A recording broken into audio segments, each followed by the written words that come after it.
kedua mengenai gastrointestinal gangguannya dan juga pada gangguan penyakit ginjal ya. Kalau gastrointestinal itu mulai dari mulut ya. Tapi mungkin Anda sudah cukup paham ya. Tapi mungkin harus sampai bawah sebenarnya karena itu kayak satu line begitu. Tentunya enzimnya itu juga sampai bawah dan juga kalau ada problem baik di atas atau di bawahnya itu akan lebih berkaitan dibanding dengan organ lain seperti itu. Jadi kalau artinya dan kumannya pun seringkali bisa bermigrasi walaupun mungkin agak jarang ya. Untuk E. coli di bawah bermigrasi ke atas mungkin tidak langsung naik ke atas begitu, tapi yang atas, kuman yang di atas atau mungkin jamur yang flora normal di atas itu malah mungkin bisa ditemukan juga di bawah ya. Jadi artinya migrasinya lebih ke arah dari atas ke bawah. Kemudian ya, yang pertama yang GI tract dulu ya.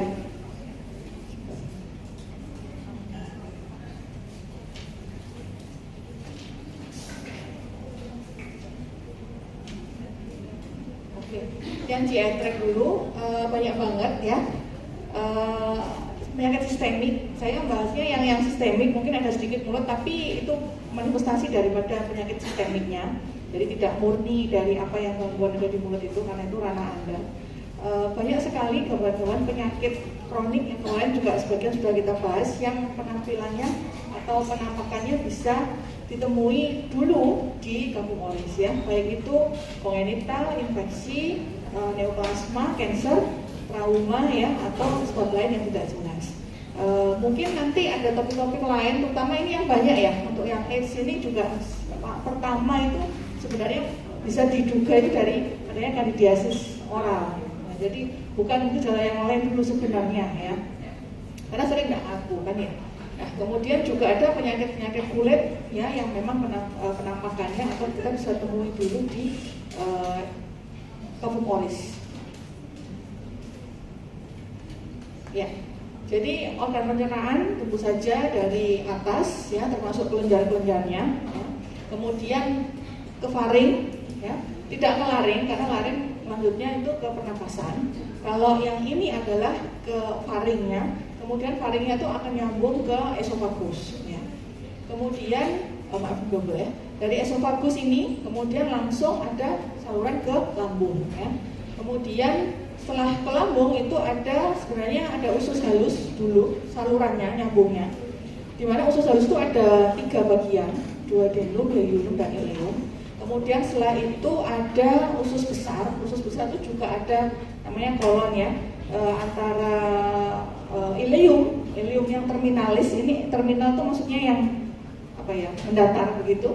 Ya. Antara ileum yang ini itu di sini ada usus buntu di sini, appendix ya. Kemudian baru ini kolon atau usus besar yang gendut-gendut. Ya. Kalau Anda suka makan usus kan pasti tahu ya. Ada yang bentukannya gendut-gendut begitu, ada yang bentukannya halus. Ya, kayak usus ayam itu kan mungkin halus kayak gini ya. Itu kayak usus halus kita. Kalau usus besar itu ada yang ascendent atau naik, kemudian transversum atau mendatar. Ya, kemudian ada yang descendant, kemudian ini rectum, ini anus kalau dubur ya. Tapi ada organ-organ padat yang juga dianggap organ pencernaan, yaitu hati, liver sebelah sini. Normalnya sebelah kanan, kecuali bisa kebalik, situs inversus. Tapi kalau hatinya di sebelah kiri, maka biasanya jantung pun juga kebalik. Nah, itu jarang ya, 1 banding sekian ribu atau sekian juta manusia ya. Itu biasanya di sebelah kanan, jadi di bawahnya tulang ini. Jadi kalau Anda sakit hati sebenarnya di sini, bukan di sini ya. Ini sakit jantung. Nah, kemudian dari hati ini ada kandung empedu, ya, di mana di dalam kandung empedu disembunyi di baliknya hepar, hati atau hepar atau liver. Nah, itu sama. Kemudian yang sebelah sini, dekat sini ada pankreas, di mana dia mensekresikan enzim termasuk insulin ya. Nanti hubungannya dengan penyakit diabetes. Kemudian di sini ada belakangnya apa ini? Belakangnya lambung ya atau gaster. Ini adalah limpa. Di sini juga sebenarnya organ pencernaan juga salah satunya ya. Tapi sering tidak tampak karena di baliknya ya. Karena terlindungi. Jadi semua ini akan bekerja sama termasuk hati walaupun tidak nyambung secara langsung, tapi ini ada muaranya dari liver dan juga empedu tadi muaranya ke usus halus. Jadi seringkali kenapa? kadang-kadang rasa tidak enak di sini itu ternyata penyebabnya karena batuk empedu. Ya, biasanya pada orang yang fat 40 female. Tapi sekarang ini fenomenanya tidak sampai 40, itu sudah banyak anak-anak muda ya, maksudnya 30-an, itu yang kena batuk empedu. Gitu ya. Padahal harusnya secara teori dari dulu sih sebenarnya fat 40 female. Tapi yang dulu mulai bergeser, tidak fat pun kalau 40 dan female itu resikonya tinggi. Tapi sekarang tidak 40, tidak fat juga, tapi juga ada risiko batuk empedunya di sini. Ya. Tapi kita tidak bahas hal ini. Oke, ini salurannya ya. Jadi semua permasalahan yang di sini tuh sebenarnya nyambung ya. Dan manifestasinya bisa aja gangguan di usus, ini nanti kita lihat manifestasinya di oral juga ada, termasuk yang gangguan di oral ternyata keluhannya juga mungkin dari keluhan gaster dulu misalnya seperti itu. Ya, jadi ini sistem digestif kita itu jangan lupa dari atas sampai bawah ya. Kemudian ada nanti dibagi, tadi saya bilang kan ada yang hepar, ada yang lambung ya. Ternyata itu ada yang bentuknya kanal ya, alimentary tract atau kanalnya. Ada yang gastrointestinal. Jadi gastrointestinal itu memang untuk mencerna. Kalau alimentary tract itu yang seperti empedu seperti itu ya. Ada kanal-kanal, jadi ada saluran empedunya keluar. Nah, kemudian ada kelenjar atau aksesoris yaitu pankreas ya, salah satunya. Walaupun di mulut juga ya ada. Kemudian tergantung dari regionnya apa? Dari mukosa mulut ya atau kafum oral, kemudian turun ke faring, kemudian esofagus. Regio ini sebenarnya memudahkan klinisi ya. Kayak saya itu untuk atau mungkin Anda nanti kalau klinisi itu untuk membagi penyakit yang mungkin mirip dengan itu. Jadi misalkan gini, ada pasien mungkin setiap saya nyeri perut di sini, itu kita sudah bagi regio yang di tengah ini tuh organnya apa aja, gitu ya, yang utama dan yang mungkin. Nah, karena kita tahu di abdomen ini kan semua abdomen ini kayak koper, ya, kayak koper, semua organ tuh ditaruh di situ, disusun dengan rapi, dan di atasnya tuh ada selimutnya, yaitu namanya omentum. Selimut ini terdiri dari jaringan ikat, ada sarafnya juga, ada pembuluh darahnya juga, ada jaringan lemaknya, ya, yang menutupi organ visceral. Visceral itu maksudnya organ ini, dalam, jeroan ya. Nah, jadi omentum ini, selimutnya ini, itu dari atas sampai bawah kan, yang namanya selimut kan tidak terpotong-potong kan. Kalau terpotong-potong kan nggak bisa untuk selimut kan, jadi panjang gitu, gede. Nah, di mana sarafnya ini kalau ada keluhan yang di bawah sini bisa aja dirasakan di atasnya. Tetap di abdomen, tetap di perut ya. Tapi rasanya kadang di belakang pun kadang rasanya juga bisa gini. Itu namanya revert pain ya. Sehingga kita perlu membagi regio-regio ini ya untuk membagi kira-kira tuh anomalinya atau gangguannya tuh lebih menuju ke organ mana. Karena pendekatan untuk diagnostiknya terusnya berbeda ya kan. Kalau misalkan mulut mungkin diapakan, di swab mungkin atau mungkin dipuntur, di biopsi misalnya gitu. Kalau di usus halus mungkin di endoskopi ya. Pernah tahu ya? Endoskopi, nggak pakai kopi tapi ya. Namanya endoskopi ya. Ada lagi yang kolonoskopi sama dari bawah, kolon itu bawah ya. Jadi dari bawah diteropong, orang udah bilang disogrok. Padahal itu dimasuki selang, ada kameranya ya. Pernah lihat ya di IG itu ada ya. Kamera, bukan kamera yang itu ya, kegedean ya. Nah, jadi itu termasuk untuk membagi itu untuk arahnya tuh kemana sih gitu. Karena ini terus terang keluhan dengan nyeri abdomen atau keluhan perut ini susah ya. Susahnya karena ini nggak jelas. Belum lagi kalau di omentumnya tadi fatnya lebar ya, nanti jadinya visceral fat yang lebar. Jadinya apa? Jadinya perutnya buncit ya. Karena mungkin lingkar perut. Nah, itu juga nanti nyambungnya di sini. Jadinya susah untuk mendiagnosa ya, untuk mengira-ngira. Sebenarnya masalahnya banyak banget ya. Anda pasti pernah ya keluhan nyeri perut, pasti nggak mungkin nggak pernah ya orang ini. Keluhan diare itu juga pasti pernah ya. Nah, kemudian tidak enak di perut, muntah ya pasti selama sampai seumur hidup sampai sekarang pasti pernah ya. Seperti ini ya, konstipasi ada ya. Mungkin susah BAB gitu ya, stres atau itu juga sebenarnya masalah pada GI tract. Cuman seringkali banyak yang mungkin fungsional itu artinya ya karena mau ujian kemudian diare atau nyeri perut ya, atau mau ujian mual, muntah, itu pasti ada. Akhirnya perlu minum obat misalkan akasida gitu ya, atau ranitidin gitu ya, untuk menenangkan. Itu juga masalah ya. Ini adalah berangkat dari gejala ya, termasuk mulai dari dispagi, nyeri telan ya, atau mungkin rasa pahit di mulut. Nah, itu semua sebenarnya bisa aja suatu sambungan cerita bahwa ternyata penyakitnya itu di sini loh, bukan hanya sekedar di mulut misalkan, atau bukan sekedar di perut nyeri, bukan sekedar di lambung, ternyata ada sesuatu di baliknya gunung es itu seringkali seperti itu ya. Jadi makanya harus dikumpulkan gejala-gejala ini dan dicarikan teman atau cocokan, cocoklogi, maksudnya kalau misalkan mual muntah, ada nggak sih kalau ada nyeri perutnya, oh ada rasa cepat kenyang, maka cocoknya ke sini gitu. Oh ternyata ada ulcer di mulut, ternyata juga sering diare, jangan-jangan masalahnya utamanya di ususnya, nah, seperti itu ya. Jadi tidak hanya mengobati yang kelihatan saja, tapi tetap perlu dicari ya. Kalau bedanya dokter sama baik dokter gigi ya, dokter sama perawat atau bidan seringkali mengobati simptomatis ya. Kalau dokter nggak boleh ya, jadi harus ditelusuri definitif. Demikian juga Anda kalau ada sariawan, tapi jangan sudah dikasih ini, tapi terus dipikirkan, apalagi kalau berulang, apalagi yang tidak semestinya, masih kecil kok sariawan, nah, gitu misalnya ya. Atau pada besi tapi kok tetap ada sariawan ya, maka oleh sini ini perlu dipikirkan beberapa yang menyebabkan ya. Nah ini tadi ya, jadi bisa berkaitan di situ, localize di situ, memang karena barrier mukosa mulutnya mungkin ya, atau salivanya mungkin ya. Tapi juga bisa ada penyakit-penyakit sistemik, baik itu misalkan kalau gangguan di mulut dengan di GI tract itu sebenarnya bukan lokal, tapi mungkin ke arah regional kali ya. Kalau lokal itu ya sebenarnya di situ aja. Jadi ada gangguan di mulut, maka mungkin ya problemnya sudah cuma di situ, nggak ada sistemik yang lain. Tapi kalau sudah ada gangguan di saluran cerna, sebenarnya bukan lokalize ya. Atau mungkin yang jauh karena penyakit metabolik yang lain yang lebih besar. Nah, ya.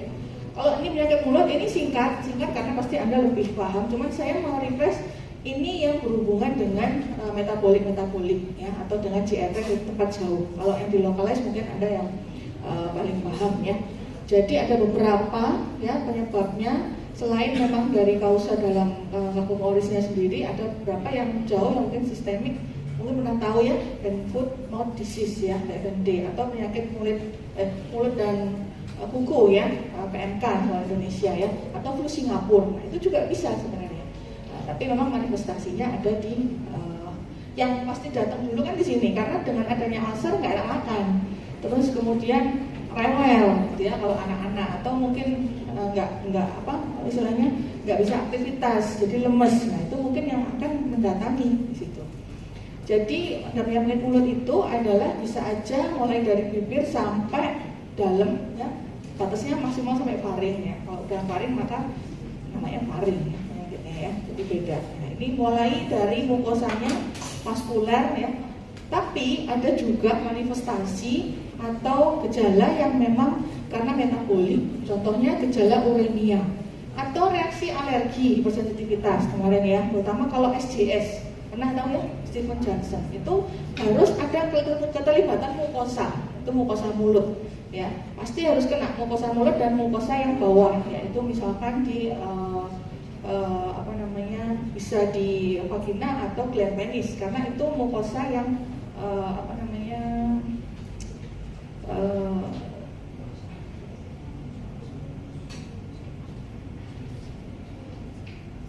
kelamin ya itu ya. Jadi mukosa kan banyak ya, mukosa kan mulai mata, hidung, mulut sama bawah ya, kelamin ya.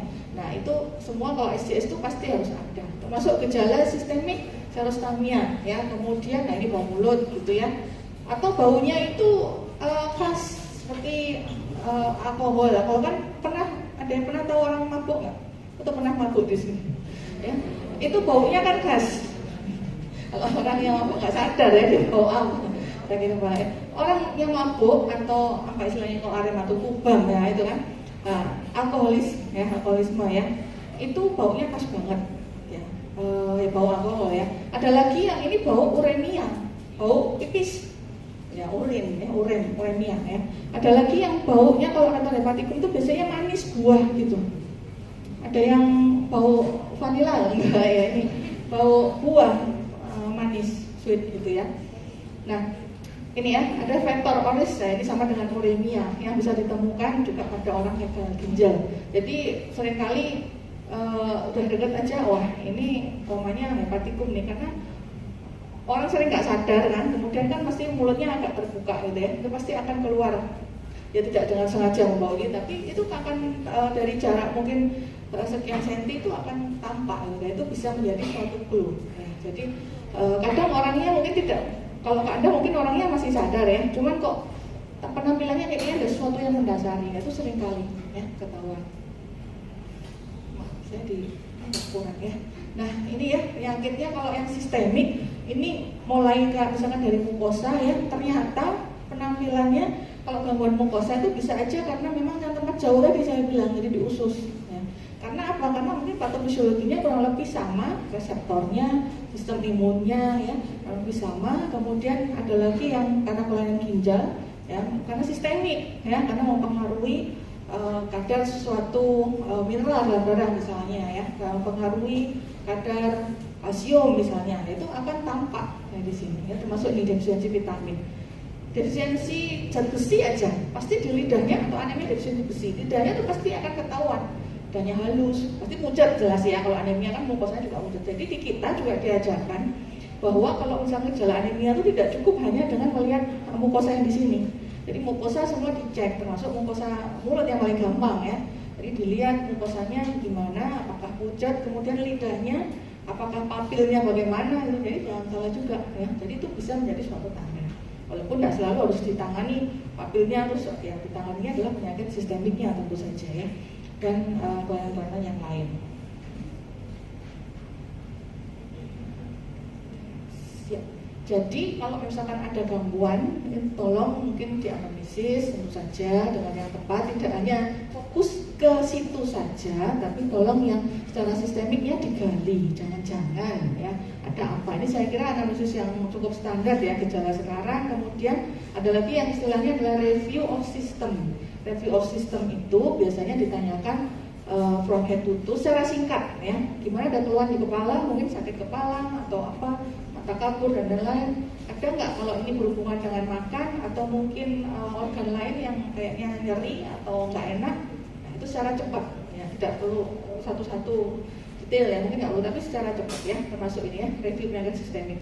Tadi ya ada keluhan lain nggak di organ ini. Nah untuk itu, untuk mengarahkan, karena kenapa? Karena analisis yang baik itu sebenarnya sudah 75% itu mendiagnosis penyakit sebenarnya. Kalau tools yang lain itu cuma nambah aja, nambah mengkonfirmasi.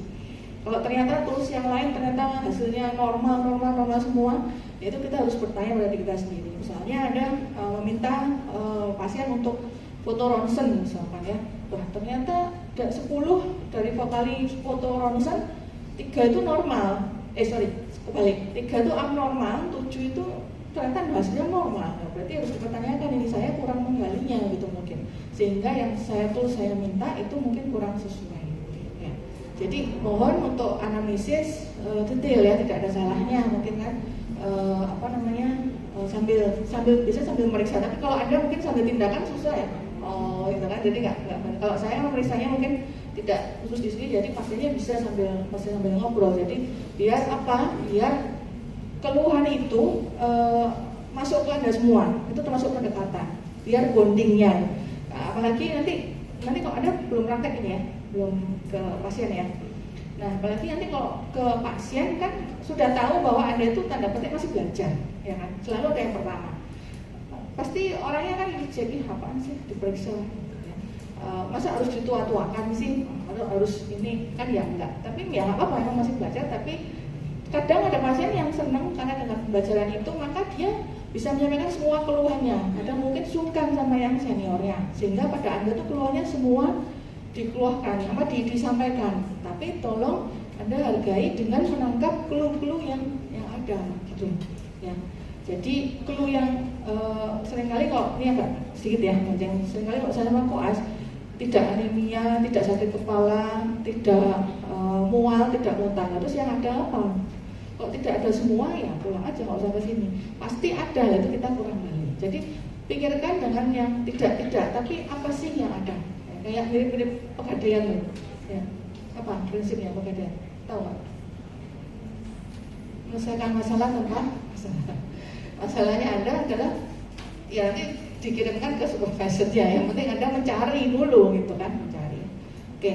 Kemudian ya ini ya setelah analisis yang jelas ya, kemudian pemeriksaan fisik yang sesuai saja. Karena Anda kan fokusnya di sini, mungkin tensi, mungkin yang cocok coba perutnya sering sakit coba dulu kok sakit kok keras loh. Aduh apa ini ya Mas? Ya sudah ini kayaknya perlu yang lain kan gitu ya, konsul gitu ya karena itu.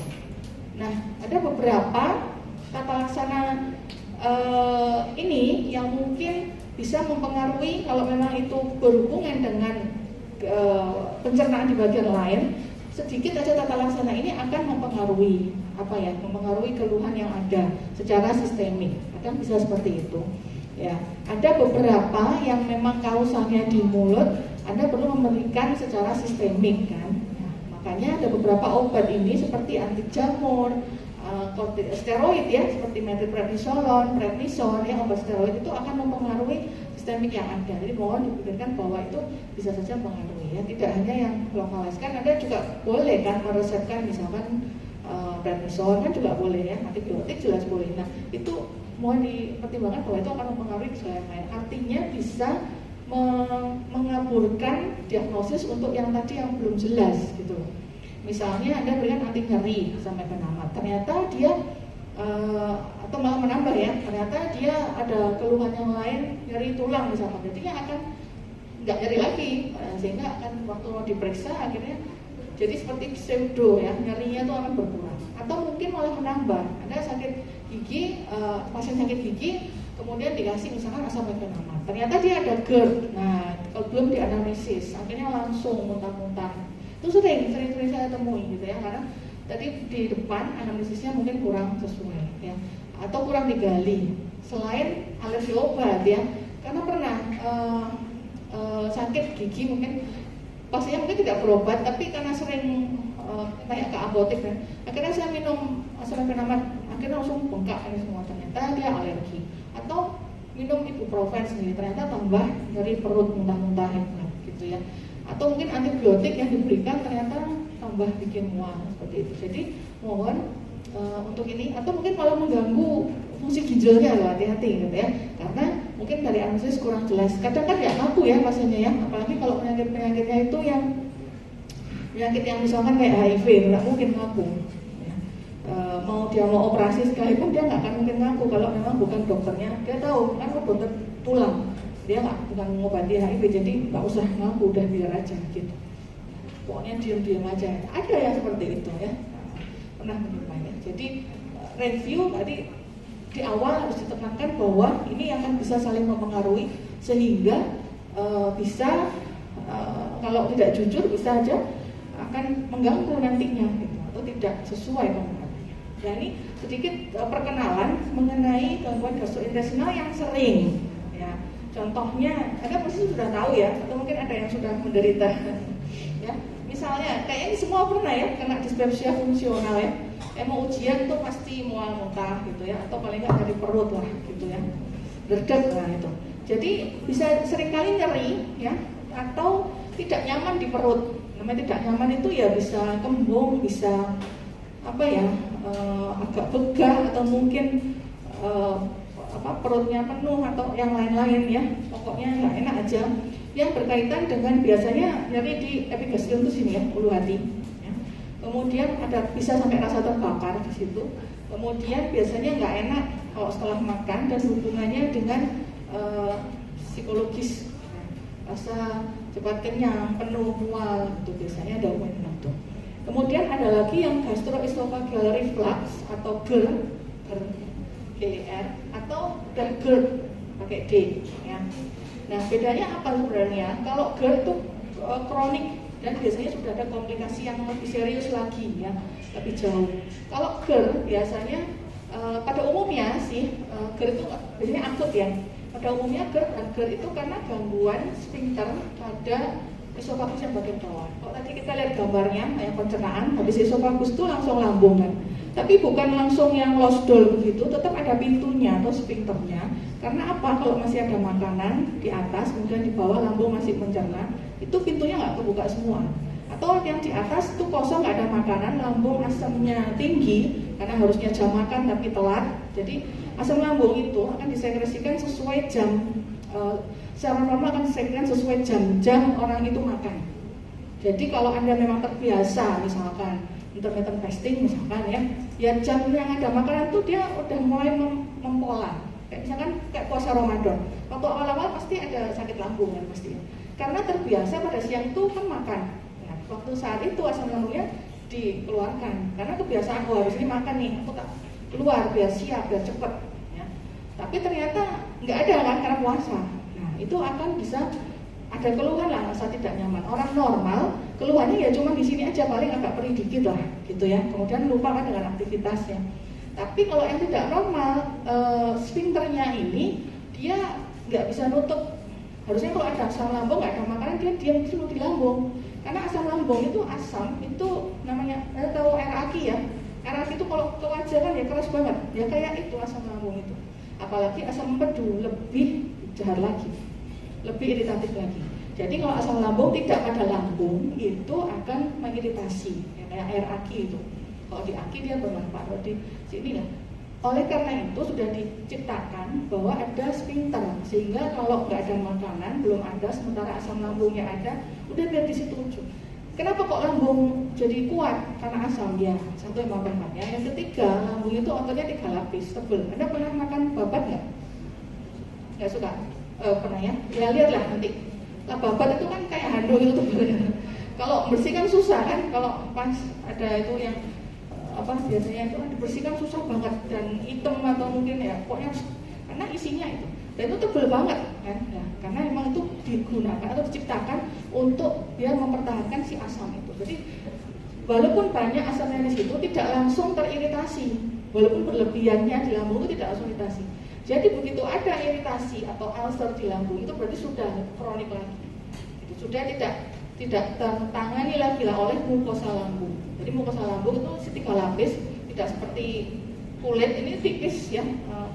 Kulit yang tebal-tebal aja sih, tapi yang kulit wajahnya tipis ya. Termasuk yang di sistem nafas kemarin kan juga cuma 1 layer. Kalau lambung itu 3 dan ototnya juga 3 layer. Ya. Jadi itu sehingga asamnya akan naik ke atas, jadi ada rasa burn di sini tidak enak. Kalau itu hanya sesekali GERD namanya, tapi kalau itu sesuatu yang berkali-kali GERD, ya, dan itu akan menimbulkan komplikasi serius, gitu ya. Dan asam itu harusnya bisa maksimal itu cuma sampai ke duodenum. Duodenum itu usus halus yang langsung setelah lambung, ya. Duodenum, ileum, duodenum, ileum itu urutannya. Jadi kalau asam lambung itu sampai ke ileum, tetap iritasi, nggak bisa. Keluar sedikit dari duodenum aja dia udah nggak bisa, ya, akan merangsang yang ada di situ, termasuk merangsang empedu yang salurannya di dekatnya duodenum situ, gitu ya. Kalau terangsang gimana? Kalau terangsang ini kalau mungkin cuek aja ya enggak, tapi mereka berkontraksi, gitu ya, ototnya otomatis berkontraksi. Sehingga kalau ada keluhan di situ, maka gejalanya pun bisa aja gejala di esofagus. Esofagus ini di sini ya, belakangnya tulang ini kan, jadi memanjang kayak tadi kan, kayak pipa. Jadi kalau itu teriritasi ya jelas gejalanya mulai panas, terbakar, kemudian makanan susah, kalau nelen susah kan gitu kan, baru sampai sini mungkin rasanya udah mau dimuntahkan lagi ya, itu semua yang penting. Ini hanya aja ya, pemaparan sedikit biar Anda ada bayangan nanti ada apa yang ada di pulmonis. Nah berikutnya kalau sudah GERD yang terus-terusan atau gastritis, kalau gastritis itu akut ya, kalau sudah ada gastritis kronik juga ya. Nah kalau sudah terlalu kronik lama maka akan terbentuk ulcer, udah nggak kuat dia. Ya. Ulcernya di mana? Namanya ulcer peptik. Yang disebut peptik itu adalah lambung dan duodenum. Jadi ulcernya bisa di 2 tempat itu. Ya, jadi kalau dan tahunya dengan apa tadi? Endoskopi. Tapi kita juga bisa menilai adanya gejala-gejala yang muncul. Kayak misalkan ini ya, gejalanya apa? Yaitu selain tadi rasa terbakar, nyeri setelah makan, mungkin juga kalau sampai ke atas ini akan merasa pahit. mulutnya pahit gitu ya, atau hambar, makanannya hambar gitu, sehingga minumnya hambar, sehingga maunya minumnya yang manis-manis, latte gitu ya, kopi, kemudian es teh manis, nah seperti itu. Karena kalau air tuh dia hambar, karena tadi asamnya dia nggak kontrol, jadi kurang tepat itunya edukasinya pelaksana. Justru harus dia makan sedikit-sedikit untuk meredam si asam tadi itu, agar nanti membaik semua, bukan malah menuruti makan atau minum yang ada rasanya gitu ya, karena nanti terus. Nah, kalau peptic ulcer ini tidak seimbang antara mekanisme proteksi dari mukosa ditambah dengan asam tadi itu, ya, sehingga akan ada sekresi yang berlebihan. Sekresi apa? Sekresi mukus. Karena biar untuk mekanisme agar asamnya tuh segera masuk ke udara, dinetralisir lagi lah gitu. Udah, kamu nggak usah aneh-aneh, ini nggak ada makanan, ayo sirkulasi aja. Sebenarnya itu tujuannya dengan sekresi mukus. Sehingga kadang-kadang sekresi mukus ini bisa sampai ke atas. Jadi kayak rasanya lebih banyak air liurnya gitu, ya, ngeces ya istilahnya ya.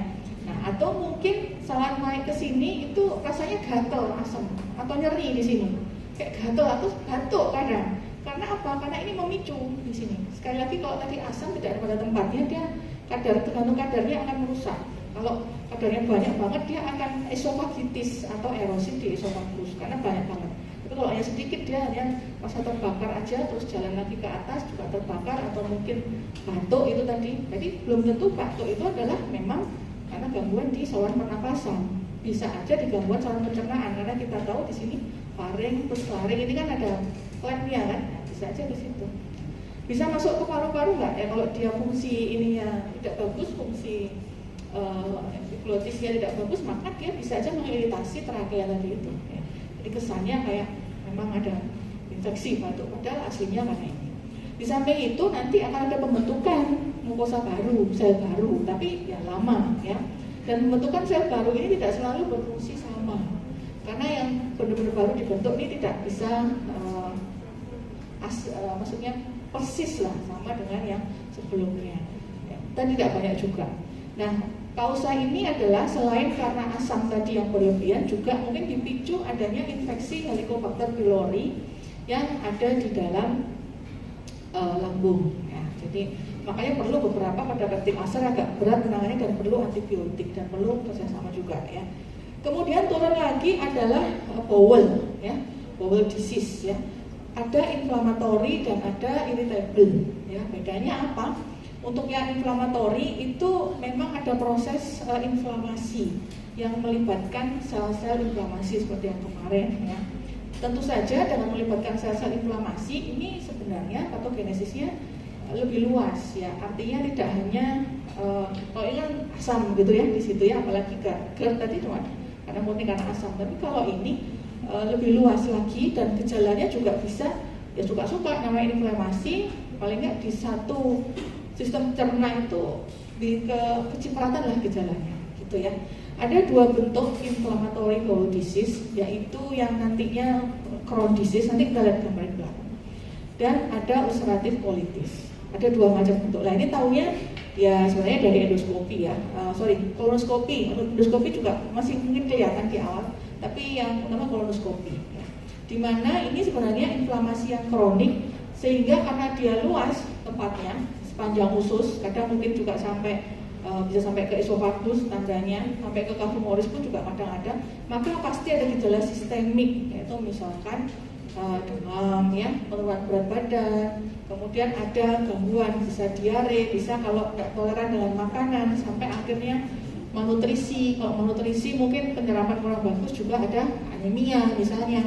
Kalau masih anak-anak bisa gagal tumbuh ya, kalau udah 18 tahun mungkin nggak tumbuh ya, ke samping tumbuhnya. Kalau anak-anak kan gagal tumbuh ya ke atas. Dan ada gejala selain di pencernaan, misalnya linu-linu, ada kulit ya.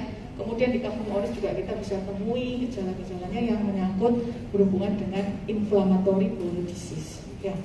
Ini agak beda, irritable, namanya aja irritable ya, iritasi ya. Irritable bowel syndrome ini sebenarnya gejalanya juga nggak khas, karena yang bikin teriritasi apa? Banyak banget, bisa turunan, bisa juga ada dulunya ada infeksi usus yang berat, Bisa juga gangguan keseimbangan mikrobiota karena apapun penyebabnya, mungkin dari antibiotik yang lama, mungkin dari kemarin ya imbalance di kefum oras juga bisa ya, kemudian imbalance yang di situ ya juga bisa. Ada gangguan permeabilitas usus, ada sinyal nggak cocok antara di otak sama di usus. Ya, misalnya aku ini sebenarnya kepengennya bisa BAB, tapi aku masih mau ujian, jadi tunda-tunda kayak gitu. Kalau itu berlangsung terus-menerus, nggak cocok, nggak sinkron, nah itu bisa aja. Lama-lama terganggu, tapi irritable bowel syndrome. Ya. Kemudian ada stres berat. Stres berat ini bisa fisik, bisa psikologis ya, yang akan ada gejala seperti ini. Nah, karena ini hanya irritable aja, tidak bisa atau jarang ada mekanisme imun inflamasi, maka gejalanya pun juga tidak khas dan ya kadang-kadang aja sporadik aja ya.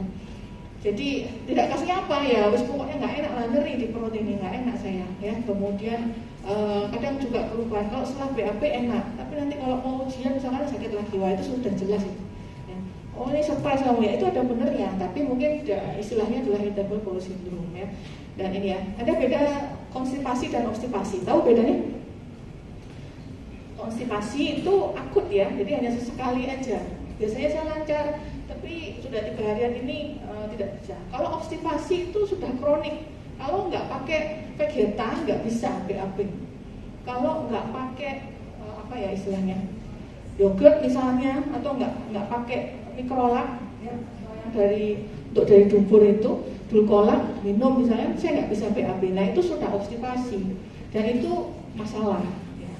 Masalah. Kalau konstipasi itu masih ya sekali aja lah, karena saya lagi jet lag jadi belum bisa, atau lagi ada stres berat misalkan ya, jadi saya nggak bisa, itu konstipasi aja sesekali. Tapi kalau udah obstipasi udah biasanya udah kronik dan itu berhubungan dengan penyakit tertentu yang obstipasi. Kalau ini sih hanya gejala-gejala aja, bisa iya bisa tidak gitu maksudnya. Bisa memang normal karena ada gangguan sementara, bisa juga karena dengan penyakit tertentu ya. Kemudian ada lagi celiac disease, ini juga jarang diketahui ya, tapi sebenarnya mungkin kalau dilihat jumlahnya banyak karena ini adalah enteropati. Enteropati itu ya gangguan enterik ya atau usus yang karena gluten sensitif. Ya, jadi kalau Anda ada seorang yang sebenarnya banyak sih, cuman nggak aware aja. Ada kan yang free gluten ya, ada yang bakery itu ya, free gluten. Nah itu ternyata makan itu ternyata tambah diare, semua itu nyata adanya ya. Jadi memang gluten itu memang sebaiknya tidak banyak-banyak, karena takutnya kalau nanti sensitif gluten maka akan terjadi malabsorpsi. Jadinya akan kayak diare itu bisa. Yang lama-kelamaan akan muncul gejala-gejala di tempat yang lain. Kalau ini kanker ya saya nggak bahas karena ya pokoknya kanker gastro dan kolorektal gejalanya yang sangat tidak jelas, dan ini harus diketahui dengan metode pemeriksaan yang lebih ini ya. Yang jelas kalau ada kanker ke arah kanker, maka keluhan dan gejala itu tuh pasti akan ada terus menerus ya. Dan intensitasnya tambah lama, tambah meningkat maksudnya ya. Dan itu tidak bisa hilang dengan misalkan kalau yang ini tadi semuanya diatasi, sumbernya dia mungkin bisa mereda, bisa hilang ya. Tapi kalau yang kanker ini walaupun diatasi tidak bisa ya. Seperti rasa cepat kenyang itu kalau diobati asam lambungnya mungkin membaik bisa. Tapi kalau namanya kanker gastro, walaupun diobati walaupun tambah parah dan akhirnya ada gejala sistemiknya, yaitu misalkan malnutrisi ya, anemia, ada alarm simptom istilahnya. Maka itu kita wajib menduga ke arah kanker. Demikian pula di mulut ya, kalau ada lesi yang berulang di situ hati-hati, jangan-jangan itu lesi pra-kanker. Yang mungkin harus aware misalkan di biopsi misalkan seperti itu. Jadi atau mungkin stomatitis terus di situ ya, di lidah. Hati-hati, awalnya itu adalah dari awal kanker lidah juga ada ya. Saya menanggapi di RSSA itu memang sudah kanker lidah. Kemudian kenapa Pak awalnya? Apa kegigit apa? Ya ada luka di situ padahal nggak ada kegigit. Kemudian ya benar diobati sembuh. Kemudian tambah lama tambah lagi ada lukanya, dan lukanya tidak hanya sekedar seperti stomatitis tapi sudah ada penonjolan gitu. Akhirnya di biopsi akhirnya berkembang dengan cepat itu kanker lidah gitu ya. Jadi setiap itu kita harus pikirkan yang tolong yang jauh ya, hati-hati. Jadi banyak sekali yang gambarnya tidak pas. Ya ini mungkin saripatinya kalau ada gangguan gastrointestinal ini gejala-gejala yang mungkin tampak di kafum oris itu adalah ini ya. Jadi banyak banget yang bisa mungkin kita temui ya, yang mungkin taunya ada dokter giginya duluan misalnya ya, kalau aware sih mungkin bisa dirujuk ya untuk pemeriksaan selanjutnya. Nah ini ya untuk yang peptic ulcer ya, ini gambarannya tadi ya, peptic ulcer tadi penyebabnya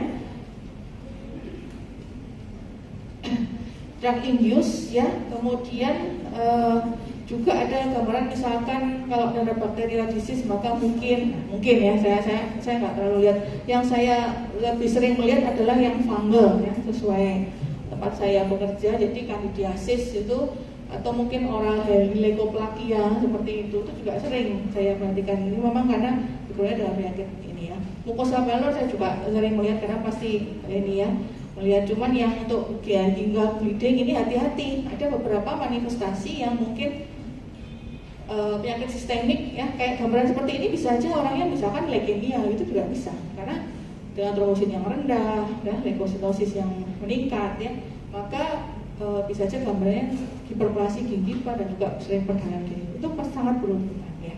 Kemudian ada lagi yang ya stomatitis yang luas infeksi. Nah, ini kadang-kadang kita perlu konsul gigi ya, karena jangan-jangan ini candidiasis. Tapi kok seperti ini penampilannya, nah itu kan agak berbeda. Jadi kita perlu berdiskusi di situ ya.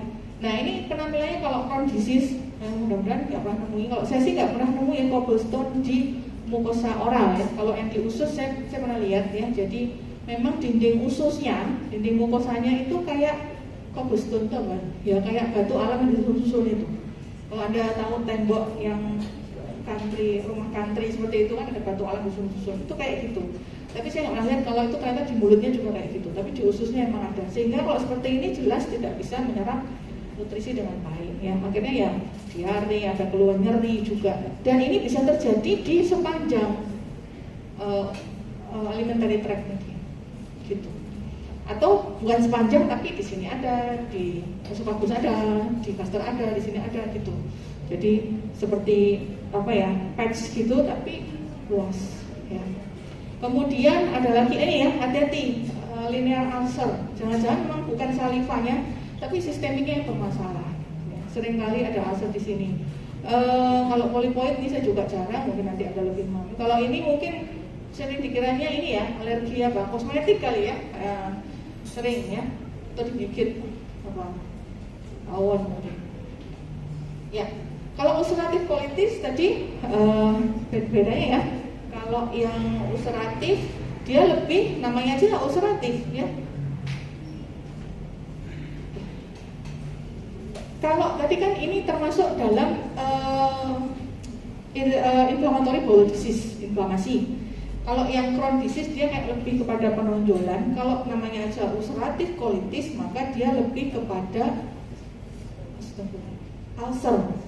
Jadi ulcernya lebih menonjol dan ini kita juga sama bisa temui dari sepanjang alimentari. Tapi biasanya ulcernya kalau di oral sering tidak khas ya. Bisa aja pindah-pindah tempat ya, dan bisa aja kayak biasa stomatitis atau actus ulcer biasa. Bisa seperti itu ya. Tapi itu akan terus menerus dan ada gejala penyerta yang tadi saya sebutkan tadi yang lain. Jadi tidak hanya sendirian ada di sini. Nih ya, secara umum bedanya kalau yang tipe ulcer dan juga tipe Crohn disease itu dari sini ya, dimana ini ya, jadi ulcernya dia lebih lebih banyak timbul berdasarkan colitis. Kemudian kalau yang Crohn disease memang ada ulcer tapi seringkali yang terutama rocky appearance, dan kalau di ulcernya itu biasanya ada beberapa hanya di usus saja, tidak sampai yang di seluruhnya lapisan. Dimana ini ada perlu beberapa pengobatan ya, yang nantinya mungkin akan mempengaruhi semua atau sistem dari tubuh ya. Pengobatannya adalah salah satunya imunosupresan ya, karena dia imunnya kacau ya, inflamasinya, jadi makanya harus disupresi dari imunnya. Nah, kemudian kita masuk ke penyakit ini yang nggak dibahas semua, tapi penyakit hepar yang terbanyak, yang terbesar. Bukan hepatitis, itu akut ya. Ada hepatitis B kronik juga tenang, tapi ini adalah penyakit gagal hati. Ya. Chronic liver disease, salah satunya yang banyak adalah sirosis hati atau liver cirrhosis. Mungkin ada pernah tahu menamakan pasiennya, mungkin ada yang kenal, mungkin kenalannya ya, saudaranya. Di mana penyakit liver cirrhosis itu ada dua hal besar, yaitu sebenarnya ada karena peningkatan hipertensi portal, tekanan hipertensi portal. Hipertensi portal itu mana? Portal itu mana sih? Portal itu di liver. Jadi dalam liver itu ada pembuluh darah besar namanya vena porta. Itu cabang daripada vena abdomen. Vena abdomen itu yang di sini tengah, yaitu cabang ya. Nah, kemudian vena porta itu menghidupi liver, itu besar ya. Venanya mungkin segini loh, sedua jari gini normal. Lah itu gangguan. Jadi tekanannya meningkat karena dia apa? Kalau sirosis itu sel hati yang baik itu digantikan oleh sel hati yang jaringan parut kayak keloid yang tidak bisa berfungsi apa-apa. Fungsi hati itu banyak ya. Fungsi hati itu ada mungkin 14 ya. Mulai dari sintesa vitamin K terutama ya, vitamin D juga, kemudian sintesa hormon Anda, estrogen ya, juga dihasilkan di situ, atau progesteron, keseimbangannya dia juga menjaga, testosteron juga. Kemudian sintesa kolesterol ya, jadi dicerna, kemudian dia dibentuk di situ menjadi kolesterol yang bagus ya, yang berguna. Kolesterol itu ada gunanya untuk kita ya, bukan semua kolesterol itu jahat ya, enggak. Kemudian juga sintesa protein, jelas ya. Jadi yang dari makanan kita makan, kemudian diolah, dibuat jadi protein yang bermanfaat untuk seluruh tubuh. Kemudian juga ada sintesa dan regulasi dari eritrosit, sel darah merah, dari pembekuan darah. Bayangkan kalau ini rusak, digantikan jaringan ikat, maka semua fungsi itu pasti tidak jalan ya. Nah, karena adanya jaringan ikat yang menggantikan tadi, maka akan menekan si vena yang ada di dalamnya. Jadi kayak selang air ditekan gitu ya, jadi tekanannya akan meningkat ya. Tekanan meningkat itu bukannya terlalu bagus, tapi dia akan, dengan tekanan meningkat itu dia akan meneruskan ke mana-mana, termasuk vena yang di luar liver, contohnya di kerongkongan ya, sehingga nanti akan terjadi gampang muntah darah karena vena-vena yang di kerongkongan ini membesar, ya dilatasi begitu. Dan tapi kalau membesar bukan berarti vena itu dindingnya tipis, tidak seperti arteri. Kalau arteri dia dindingnya kaku dan tebal ya, jadi tidak, walaupun ada tekanan dia tidak mudah untuk sobek. Tapi kalau vena itu kayak apa ya, kayak daun bawang yang layu, daun bawang yang gede, yang hijau itu kan kayak layu gitu, dikempot gitu ya, dan itu melebar, jadi dindingnya akan menipis sehingga dia mudah pecah. Makanya kalau mudah pecah itu nanti jadinya muntah darah kalau ke atas. Kalau ke bawah karena udah bercampur dengan asam lambung ya, termasuk pepsin tadi, maka warnanya jadi hitam. Jadi BAB-nya hitam yang kita sebut dengan melena tadi. Nah, kemudian selain ini ada varises esofagus. Anda punya varises di kaki, ya kan lebar-lebar kan? Makanya perlu disuntik kan, biar nggak lebar. Karena kan di klinik kecantikan kan gitu ya, biar disuntik steroid biar dia varisesnya nggak lebar. Lah ini varisesnya tidak di kaki, tapi di esofagus, di kerongkongan. Dimana kalau melebar itu tipis, tadi gampang sobek. Kalau sobek keluarnya darah. Gampang sobek dengan apa? Dengan asam lambung yang meningkat pun dia bisa sobek.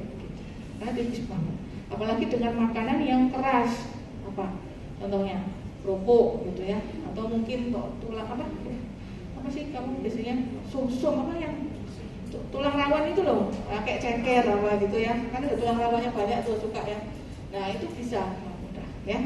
Kemudian nah ini kenapa kok ada peptic ulcer ya, karena dengan adanya rangsangan tadi itu pelebaran, maka otomatis tubuh juga mensekresikan asam-asam lambung yang juga lebih meningkat gitu ya, sebagai mekanisme kompensasinya. Dan kalau ini sintesanya rusak, maka albumin yang mempertahankan tekanan di dalam pembuluh darah itu akan turun, sehingga tekanan pembuluh darah bukan vena ya, pembuluh darah yang arteri akan turun tekanannya, sehingga kalau tekanan turun, dia akan lebih mudah darah itu untuk berdifusi atau keluar, atau cairan plasma darah itu difusi keluar dari pembuluh darahnya, sehingga akan mengisi ruang-ruang yang kosong, termasuk di ruang perut tadi loh, ruang perut yang isinya kan cuma organ, kemudian ditutup selimut, antaranya itu dia kosong, maka cairan atau pembuluh darah itu tadi berdifusi keluar mengisi di situ dan disebutnya asites. Jadi perutnya besar juga, tapi isinya cairan maksudnya. Kalau yang orang hamil isinya bayi ya, gitu ya. Kalau orang gendut isinya, misalkan metabolic syndrome gitu, dia isinya lemak kan gitu, fat, tapi kalau ini isinya cairan ya. Kemudian juga dengan gangguan itu portal hipertensi, pelebaran pembuluh darah esofagus, juga pelebaran di pembuluh darah yang bawah di anus, jadinya ambeien atau hemoroid. Jadi ambeien itu karena pembuluh darah venanya melebar ya.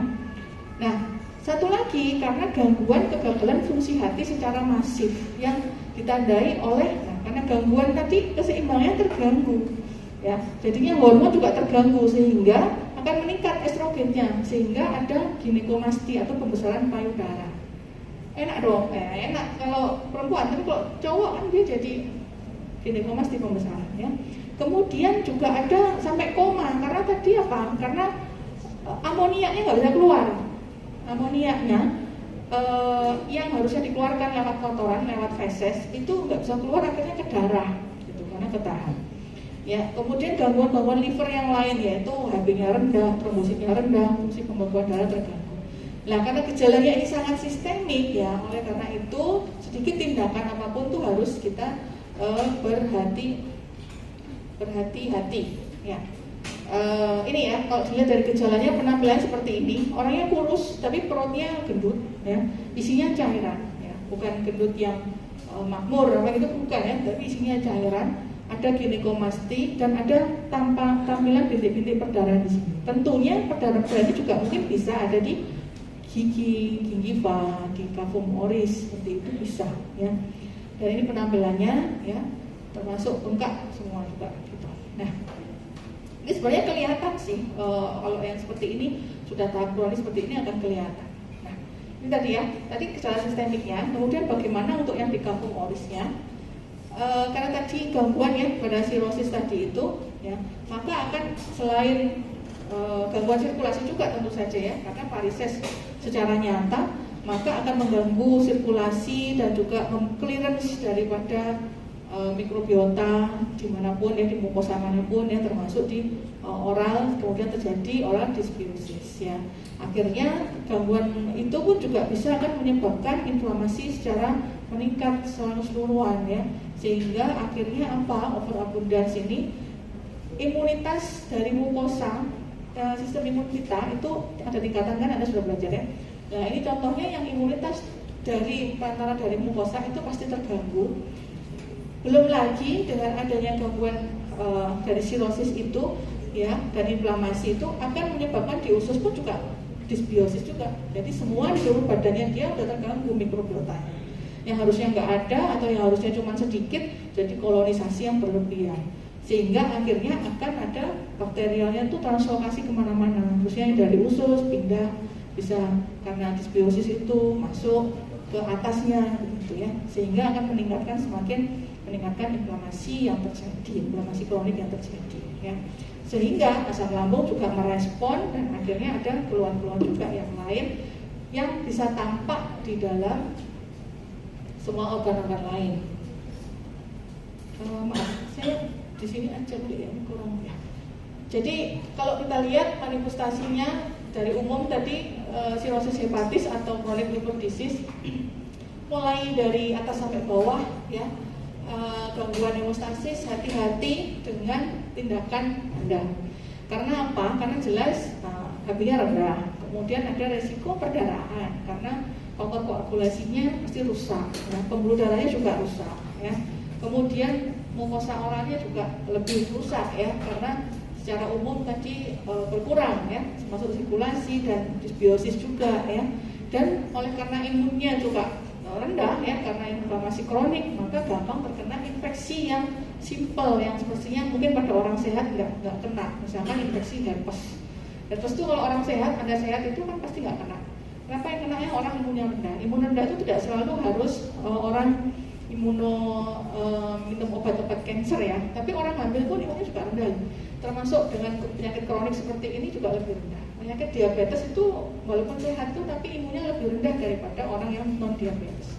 Jadi orang dalam penyakit kronik apapun itu pasti sudah ada inflamasi kronik, sistem imunnya pasti akan lebih rendah gitu ya. Nah, itu cukup berhati-hati juga ya. Nah, ini juga ya. Jadi rangkumannya kurang lebih kalau pada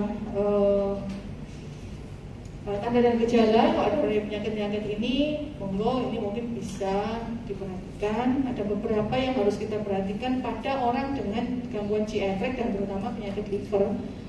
Terutama untuk obat yang akan diberikan, mulai dari obat anti nyeri, anestesi, atau mungkin analgetik. Ya. Kenapa? Ya, ada beberapa orang yang mungkin masih aman, ya, atau perlu dosis yang normal, tapi kalau gangguannya itu mungkin juga disertai dengan alkoholisme misalnya, kayak sirosis itu juga sering orangnya alkoholisme, itu mungkin memerlukan dosis yang lebih tinggi daripada biasanya. Nah, itu hati-hati, mau dipikirkan juga.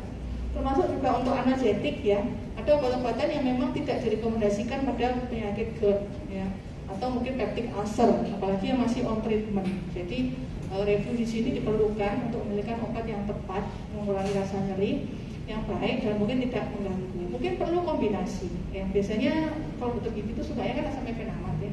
Kalau memang tidak bisa, mungkin bisa diganti dengan yang lain dan perlu kombinasi. Misalkan paracetamol boleh paracetamol dikombinasi dengan misalkan protein, dosis rendah, itu saya kira boleh-boleh saja Anda berikan, ya.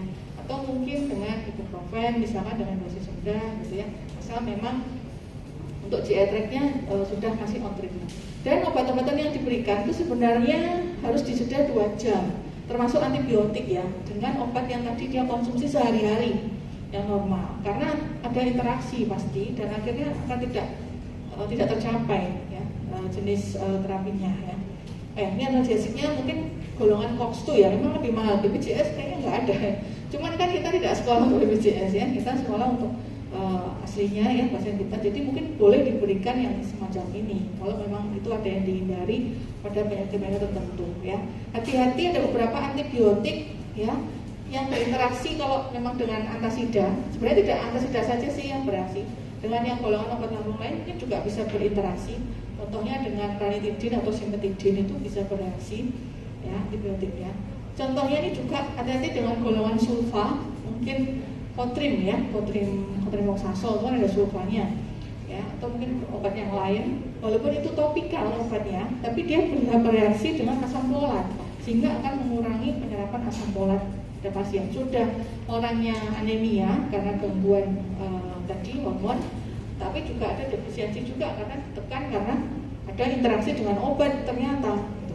Dan tidak mudah-mudahnya untuk memberikan antibiotik, ya, walaupun mungkin, ya, kalau mungkin perlu tindakan atau profilaksis pasca tindakan mungkin ya silakan, tapi kalau hanya sekedar tindakan yang minor banget atau mungkin hanya pemeriksaan mungkin nggak perlu, ya, bisa aja diminta untuk kultur dulu seperti itu karena adanya interaksi tadi, ya. Ini ada beberapa yang obat yang kontraindikasi dan ada penggantiannya, gitu, ya. Misalnya ada kontraindikasi kayak anti jamur secara sistemik. Kalau ternyata ada orang sakit hepar kronik, ya, seperti sirosis tadi, memang sebaiknya tidak diberikan, maka kita boleh mengganti dengan golongan yang lain, walaupun gantinya antibiotiknya. Mungkin bisa dipilih dengan golongan yang lain atau dengan pengawasan ketat sih, ya, kalau memang bisa mengawasi, maksud saya, ya. Oke, ya. Kemudian ini juga antibiotik lain yang mungkin diperlukan untuk alternatifnya, ya. Sekarang masuk ke ginjal. Di sini saya pilih mungkin gagal ginjal, ya. Karena penyakit ginjal itu juga sama luasnya, tapi mungkin yang paling banyak berinteraksi atau yang perlu diwaspadai itu adalah gagal ginjal, ya. Kita lihat dulu, ginjal itu normalnya ada 2, ya, ginjal kanan dan ginjal kiri. Jadi ginjal-ginjal, ya. Ginjal kanan, ya, ini 2. Jadi kalau ada yang ginjalnya bergetar itu mungkin mau dijual satu, ya, jangan, ya. Itu walaupun Anda sehat-sehat aja jangan, ya, mudah-mudahan tidak sampai ke taraf sana lah, ya, gitu, ya. Ada juga yang tidak dijual tapi ditransplantkan ke orang yang sayang, misalkan ke ibunya, gitu, ya, ibunya, ya, bapaknya gitu, bukan pacarnya, ya, jangan, ya. Atau mungkin karena sering nggak cocok kan, pasti cocoknya kan harus dengan yang saudara, gitu, ya. Nah, didonorkan seperti itu ada juga, ya. Kayak misalkan siapa artis itu, artis luar tuh yang Selena Gomez, nah itu kan apa, lupus nephritis, ya. Karena dia transplant kan, ya, kalau nggak salah, ya. Dapat dari mana, kakaknya apa ibunya kalau nggak salah, atau sahabatnya, ya, pokoknya cocok, ya, gitu, ya. Tapi dengan ginjal satu tuh orang masih bisa hidup nggak? Masih, ya, banyak. Yang memang satu dari lahir ada dan dia sehat, gitu ya. Ginjal 2 masih sehat, ya banyak yang enggak juga gitu ya. Ya kalau ginjal juga ya. Jadi sebenarnya bukan parameter 1 atau 2 ya. Kalau 2 ya alhamdulillah gitu. Nah, ada orang yang dari lahir ada polikistik atau kistanya banyak di sini, itu juga masih hidup. Maksudnya masih sehat lah, tidak ada sakit gagal ginjal maksud saya ya. Jadi itu. Dan ini ginjal ini kemudian ini salurannya langsung ya, ini saluran ureter. Ya, ini di dalam perut tadi nggak kelihatan, juga sama ketutupan organ-organ tadi itu dan selimut tadi itu. Ginjal juga sama di organ tapi dia ke retroperitoneal. Jadi di belakangnya selimut tadi ginjal itu. Jadi makanya kok kayak ginjal saya sakit, wah hebat ya, gitu ya. Jadi bisa tahu. Mesti orang-orang itu sakit pinggang di sini, kayaknya ginjal saya perlu diperiksa, gitu ya, sering kali gitu. Ya, kemudian ini ureter nyambung ke kandung kemih. Nah ini hati-hati ya, ini anak muda ini ya. Kalau ininya nggak lancar ya, ininya pun nggak lancar, sering nahan pipis, maka ini akan naik ke sini. Bukan hanya urinnya, bakterinya juga akan naik ke sini. Jadi kalau urin tambah banyak di sini, kayak macet gitu, ya kan? Lama-lama urin tuh kalau macet dia menggumpal di situ, menggumpal bikin batu. Ya, jadi perlunya Anda diminta minum air putih 2 liter per hari ya, itu ya ini sebenarnya. Ya. Nah, ternyata dalam ginjal ini kecil banget, ya yang terkecil dalam ginjal ini namanya nefron. Ya, ginjal itu ginjal itu nefrik, ya. Renal atau nefron. Nah ini ya, nefritis itu yang itis pada ini. Jadi yang ini dekat ginjal itu penyaringannya tuh ini nefron, ini glomerulus ya. Jadi ini nefron, kemudian glomerulus ini menyaring. Kayak cawan begitu saringan. Di sini ada pembuluh darah. Jadi semua yang kita minum, kita makan, ya, yang masuk termasuk obat-obatan itu disaringnya di sini, unit kecil ini. Unit kecil itu ada di sini semuanya. Banyak banget, ribuan. Dan ini ada melingkar-lingkar, ini adalah selain pembuluh darah dia juga ada ductus. Ductus itu kayak seperti ini tapi mikro ya, sehingga dia di situ berjalan. Nanti keluar, dikumpulkan keluar ke sini, yang kuning ini jadi urin. Jadi kenapa urinnya kuning? Karena cairannya pekat, kurang. Gitu. Kenapa merah? Karena mungkin ada iritasi di sini, ada batu atau apa mungkin, atau lagi head di sini ya, bisa aja. Gitu. Nah, kemudian jadi ini harus kita jaga. Ini ya, dunia kecilnya glomerulus ini untuk menyaring fungsinya. Menyaring apa aja? Ini ada di sini, menyaring air, menyaring asam urat. Nah, ini ya, menyaring juga bikarbonat ya, menyaring ini terutama air. Kemudian ada elektrolit natrium kalium. Ya. Jadi kalau seseorang itu kurang elektrolit, kurang kalium, lemes, mungkin gangguannya salah satunya di sini. Asam uratnya terlalu tinggi, wah jangan-jangan ini kurang menyerap. Karena overload, makanannya banyak asam uratnya sehingga tidak terserap dengan baik, ginjalnya kewalahan untuk menyerap. Kapasitas ini ada tertentu ya. Kapasitas sehari menyerap asam urat sekian. Kalau asam urat sampai 10, yang terserap cuma 4 ya nanti butuh waktu lama. Kalau itu berjalan terus-terusan ya maka akan bisa bikin suatu penyakit itu. Jadi makanya semua harus seimbang untuk mempertahankan si fungsi ini. Sudah makannya banyak asam urat, minumnya juga kurang larutan, ya, kurang air, ya, yang kuning. Jadi ini akan sudah pekat, yang disaring dia bebannya kerja juga berat juga. Jadi tambah menambah. Ya. Padahal ginjalnya 2, ya, logikanya ya nggak akan, insya Allah nggak akan rusak sampai usia nanti ya. Oke, terus, nah, ya, jadi apa sih fungsi ginjal? Itu sama dengan hepar, ya. Juga ada sebenarnya tidak banyak yang memproduksi. Dia memproduksinya yang produksi vitamin D salah satu bentuk dari vitamin D. Kemudian tapi belum aktif, ya. Dan memproduksi eritropoietin juga. Eritropoietin itu salah satunya untuk membentuk eritrosit atau HB, hemoglobin. Jadi kalau itu terganggu maka HB-nya rendah. Jadi makanya pada orang sakit ginjal kronik itu HB-nya sering rendah atau anemia karena pembentukannya terganggu. Demikian juga sering kurang vitamin D. Karena bentuk yang belum aktifnya itu sudah turun, mau diubah ke aktif harus ke tulang. Nah itu tadi ya. Jadi itu sistem tubuh itu mekanismenya saling berkaitan. Ya. Kemudian juga mengontrol hormon untuk kalsium, ini filtrasi ya. Jadi kalau garbage in ya yang dibuang garbage juga. Gitu. Jadi upayakan yang Anda asupan sekarang lebih baik ya, sehingga tidak garbage. Kasihan ini. Kemudian ada stimulasi hormon juga untuk pembentukan eritrosit, ya, walaupun bukan dia yang membentuk, tapi ada zatnya yang dia dibentuk di sini. Kemudian mengontrol tekanan darah. Ya, jadi kemarin terkait dengan kardiovaskuler, ya, kalau ada hipertensi bisa-bisa ini murni bukan dari pembuluh darah saja, tapi mungkin dari ginjalnya ada peran, gitu, karena terganggu. Kemudian, ya. Apa hubungannya dengan yang kafum oral ya? Jadi sama masih varian yang peritonitis tadi juga bisa ternyata. Jadi tidak hanya dari ginjalnya saja, tapi yang dari tempat jauh itu sangat bisa, terutama dengan mekanisme kalau ada bakteri, ada inflamasi itu akan masuk ke pembuluh darah, akhirnya menuju ke ginjal juga. Jadi jangan disalahkan kalau sering nyeri tenggorokan di sini, kemudian lama-kelamaan ginjalnya akan berespon dengan gagal ginjal. Yaitu namanya post-streptococcal glomerulonefritis. Streptococcus kan banyak di sini kan. Kayak anak-anak itu sering makan atau minum es begitu kan, cilok, sebelah apa itu, ya dengan berlebihan, akhirnya sering nyeri telan, ya. Kemudian tidak diobati dengan maksimal, mungkin minum antibiotik tapi tidak cocok, tidak maksimal, atau mungkin dibiarkan saja. Kemudian toksinnya itulah yang akan sampai ke ginjalnya, ke sini tadi, ke tulang terkecil tadi, sehingga akan menyebabkan nefritis atau gangguan ginjal karena infeksi streptokokal. Itu cukup sering terjadi, ya.